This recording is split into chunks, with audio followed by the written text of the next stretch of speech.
Good morning again, ladies and gents. I always start my class with ladies and gents. I want to tell you about another book. This is a fun one. This is called Heroes and Villains, and it is edited by Scieszka. He has a whole series for guys read, and this is meant to attract boys to reading. What I like about these books, there's a whole bunch of them, but what I like about these books is it's a collection of different short stories by a bunch of different authors, and in this particular one, it's all about just the title, Heroes and Villains. And a couple of these titles are pretty interesting. The Villain's Guide to Being a Hero, that's by Christopher Haley. First Crossing, Pam Muniz Ryan. Need That Dog, Sharon Creech. How I Became Stick Daily by Deborah Hopkins. The Wager by Kathy Camper and Raul III. Clash by Eugene Yelchin. This is a funny one. General Poophead by Lori Halse Anderson. The Warrior and the Knave by Ingrid Law. The Hero of the Story by Lemony Snicket. And How My Mother Was Arrested for Murder by Jack Gantos. So these are all little short stories that have great power and great responsibility from the following heroes. There's always a hero, and there's always somebody that's kind of going against them. So the one that I was going to kind of give you a little hint on was the Lemony Snicket one. And you guys probably know him from the stories of the series of unfortunate events, and I got to meet him actually at one of the Illinois Reading Council conferences. His real name is Daniel Handler. He's got a ton of books out, but he goes by Lemony Snicket in the writing world. And so if you haven't read any of his material, it's usually a hoot. So check some of that out. So I'm just going to read just a couple paragraphs of this particular one. I think it starts out kind of funny. So it's called The Hero of the Story.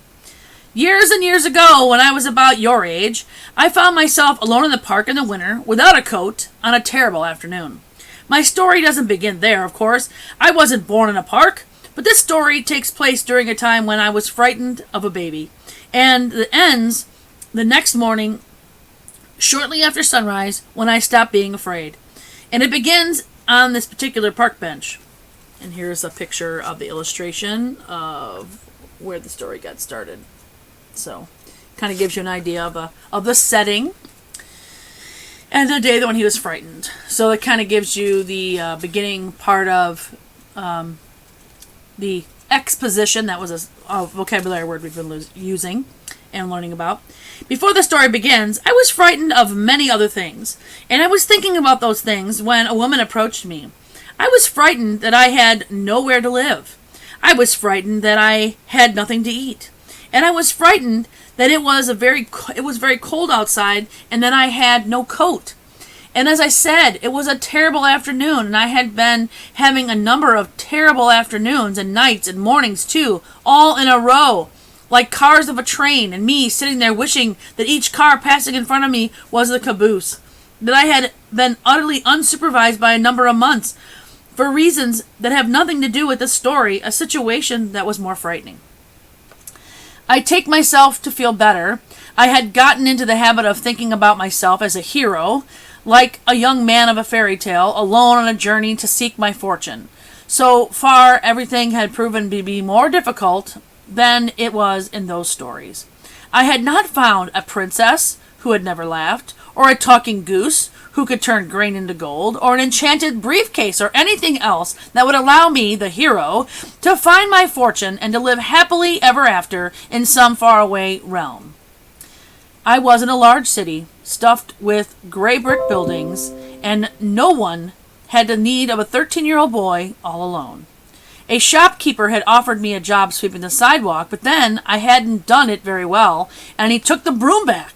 A cook had hired me to scrub pots, but the soap was slippery, and I dropped the pot on the floor, and then he threw me out of the yam and noodle restaurant without letting me take my coat off of its hook, so I didn't even have a few coins in my pocket, which I guess I would have needed in order to stay one more night at the old, dreary, dirty room down by the docks. I tried to think of how else a 13-year-old boy would earn those coins, but all I could think of was babysitting. And I didn't know anyone with a baby. Truthfully, I didn't think I'd be much of a babysitter anyways. I was particularly fond of most babies, and I was so cold and miserable, it was clear that I wasn't going to be able to take very good care of myself, never mind an infant. So it surprised me then that a woman with a baby had the idea to approach me as we sat on there on the bench, shuffling my feet a little, shivering, coatless, and wondering if I was going to freeze to death. The wind tossed some of the leaves around my ankles and made a rustling noise I could hear even over the crying baby. The crying was coming from the baby carriage, one of those kinds with the large cloth dome over the baby and the 4 wheels that moved around, and the woman had a warm, bundly coat, and both the coat and the carriage had a cloudy stains, perhaps something had spilled over them. Excuse me, the woman was saying to me. I've just spilled tea all over, as you can see. Would you watch my baby while I run back to the tea shop to get some paper napkins or a towel? I'll only be a minute. She was already handing me the baby, which frightened me a little. It was a tiny baby, not very old at all, and it was one of those babies that kind of looked angry, with a mad mouth, little angry tufts of hair, and fierce eyes, looking right at me, dead silent, like we were already arguing. It looked like it was in a purple velvet sack, though it was probably a little robe, glittery and fancy, like a little wizard might wear in a story when he arrives to help the hero.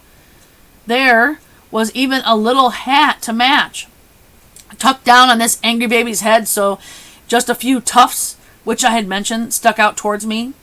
I didn't want it. I wasn't frightened of the baby like I was frightened of a vampire or even an avalanche. I was frightened of it like a dark barn, like it had creaky doors hanging open, like a huge staircase built a long time ago, due to collapse some day soon, perhaps the moment that you reach the highest step. I'll run and get those napkins for you, I said quickly.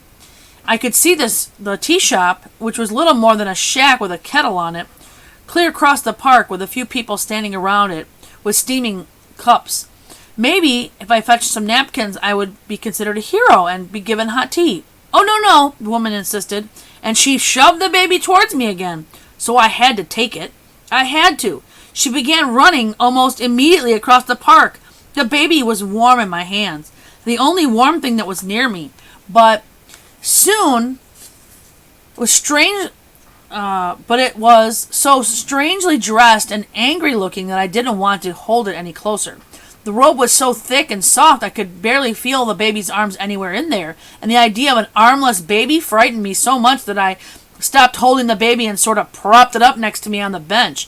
It was a nice bench, wooden but not splintery, and with the baby dressed so fancy, it looked a bit like a throne. Sit here, Your Highness, I said to the baby, just as a girl went by on the bicycle, and she gave me a bit of an odd look but kept pedaling.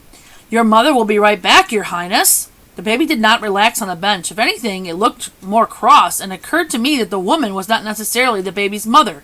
Plenty of people hold babies who are not the baby's mother. I was proof of this. If she is your mother, I added quickly, and in the past of time, because I was cold and lonely, I imagined the baby's response.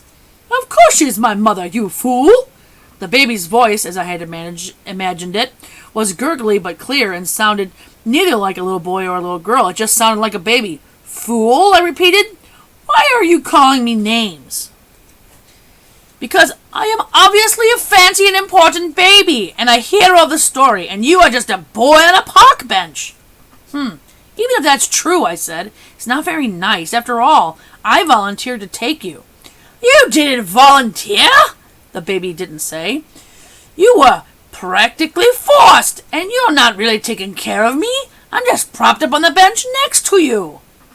Well, if I needed to take care of you, I'm sure I could, I said. What makes you so sure? And where is your mother, by the way? Well, this was a very good question, and I had imagined the baby asking me, and I looked across the park, and neither she nor her baby carriage were anywhere to be seen.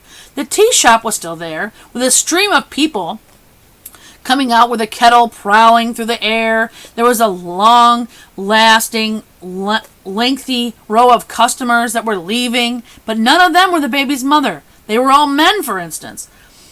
I looked all around from my seat at the bench, and there was no woman, no baby carriage, none at all. I stood up frightened, my heart beating, while a little frightened too. I turned around twice, looking foolish and feeling close to panic. The woman was nowhere I could see, and the baby was still there, though, and it was still looking kind of angry. "You can't just leave me on this bench." "I know," I said, and I picked up the baby. It was still warm, and I held it close as I walked to the tea shop, wondering what I was going to do at this point in the story and whether I was the hero or the baby was. Inside the shack, the teaman was rising out of a stack of clay cups. "Excuse me," I said, "have you seen a woman with a baby carriage?" "No one's around," the tea-man said, a little cross. "I'm closing up." "Well, a woman spilt tea," I said, "and I've been holding her baby so she could get some napkins or a towel." "That's nice of you," the tea-man said, and he put the cups on the rack to dry. And a woman, I thought suddenly, had been holding the baby, not a cup. "Well, what happened to it after she spilt the tea?" "She never came back," I said. "Sorry to hear about that," the man said.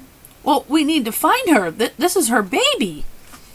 By now, the man who was closing the door of the shack and looked as if he had to go home. He was not very interested in my story.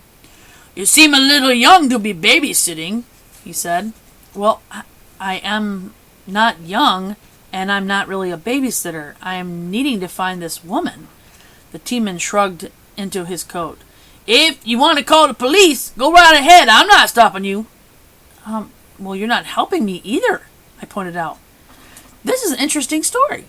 If you'd like to find out what happens to the boy and whether or not he becomes a hero, you can check this book out.